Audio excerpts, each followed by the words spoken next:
It was a warm evening in the heart of Ekulo village, and the air carried the scent of roasted maize and the distant hum of a beating drum. The villagers were gathered around the central square, listening to the storyteller with one of his mesmerizing tales.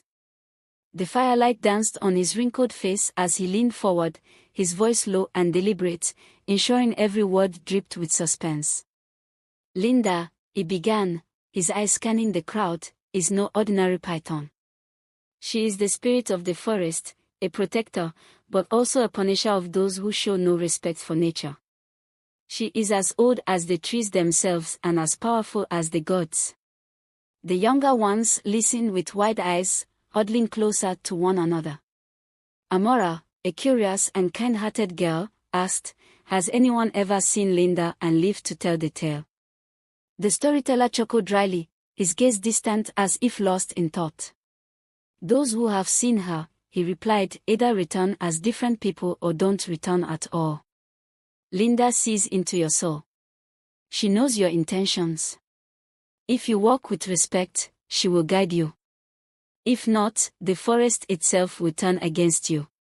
At the edge of the group sat Amodi, a headstrong and arrogant young man known for challenging the village elders.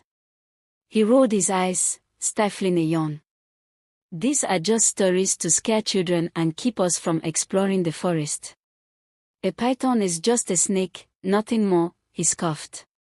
The crowd gasped at his audacity, but Amodi was unfazed. "I'll prove it to you," he continued boldly. "Tomorrow, I'll enter the forest and find this so-called Linda. I'll bring back proof she's nothing but a myth." The villagers murmured amongst themselves, some warning him to respect the spirits, others shaking their heads in disapproval. But Amodi had made up his mind.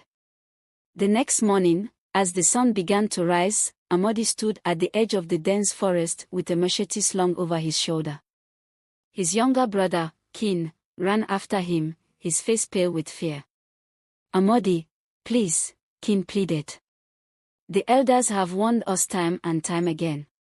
The forest is sacred. You'll only bring trouble upon yourself." Amodi laughed dismissively, patting his brother on the shoulder. "Don't be a coward, Kin. I'm not afraid of stories. By evening, I'll return, and everyone will know there's no such thing as Linda." With that, he turned and disappeared into the shadows of the towering trees. At first, the forest was peaceful.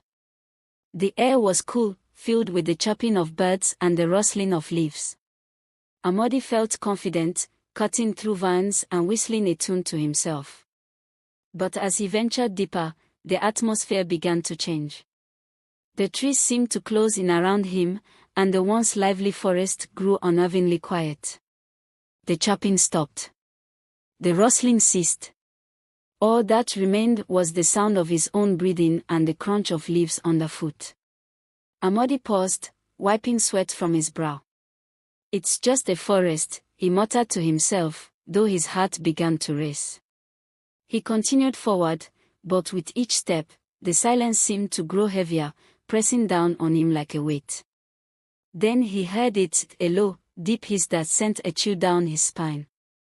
Amodi froze, his eyes darting around the dense foliage. "Who's there?" he called out, his voice trembling slightly. The hiss came again, closer this time. Slowly, he turned, and there she was. Linda. She emerged from the shadows, her massive form gliding gracefully across the forest floor. Her scales shimmered like liquid silver, and her eyes glowed an unearthly gold, piercing straight into Amodi's soul. She was enormous, her body as thick as a tree trunk, and yet she moved with an eerie silence, her presence commanding and terrifying. Amodi stumbled back, his bravado crumbling in an instant. He dropped his machete, his hands trembling. "I didn't mean to disturb you," he whispered, his voice barely audible.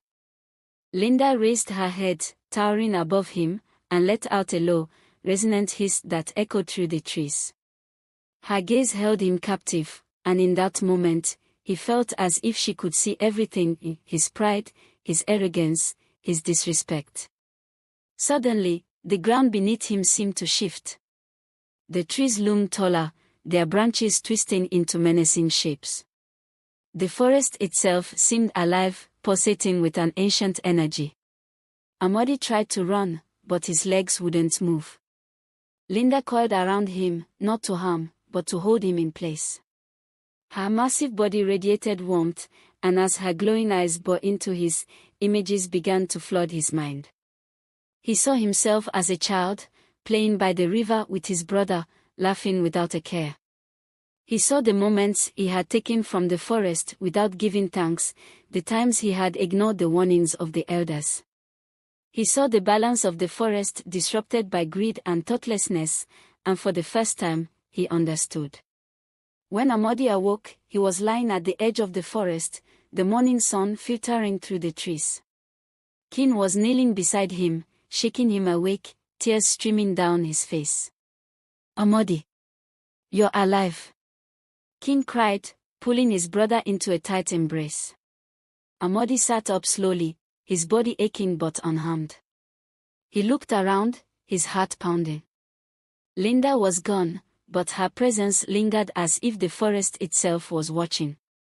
That evening, Amodi stood before the villagers, his head bowed in shame. "I was wrong," he admitted, his voice heavy with emotion.